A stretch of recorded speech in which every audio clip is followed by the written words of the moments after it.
دنیا میں جو پہلی قربانی تھی، پہلی قربانی حابیل اور قابیل کی قربانی. حضرت حابیل اور قابیل کی قربانی. حابیل جو تھے اور قابیل دونوں کے درمیان اختلاف ہوا. حابیل حق پر تھے، قابیل حق پر نہیں تھا.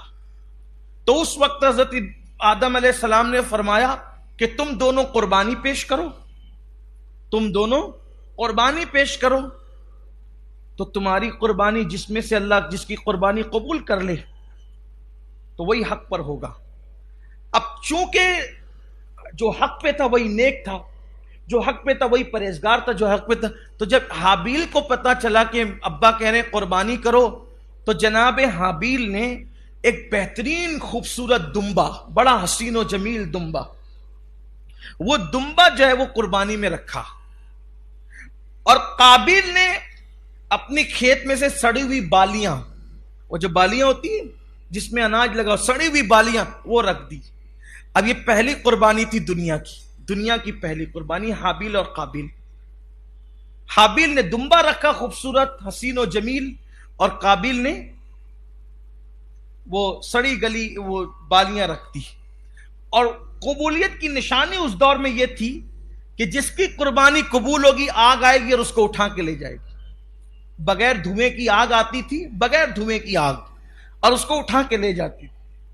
اور جو پڑی رہ جاتی تھی وہ قربانی مردود ہو گئی، رد ہو گئی، قبول نہیں ہے. تو جناب حابیل نے خوش دلی کے ساتھ دمبا رکھا، اور قابیل نے ایسے اٹھا کر کے سڑی پڑی بالیاں رکھ دی.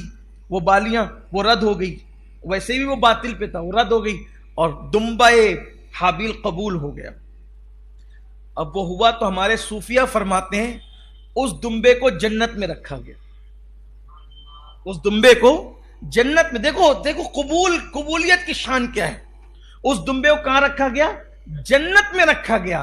اور پھر آدم علیہ السلام کے وہ دونوں سگے بیٹے تھے، تو دور آدم سے لے کر دور ابراہیم علیہ السلام تک وہ دمبا جنت میں رہا. اب اسماعیل علیہ السلام کے جب فدیہ دینے کی بات آئی تو جنت سے وہی لا کر کے ان کے بدلے میں پیش کیا گیا.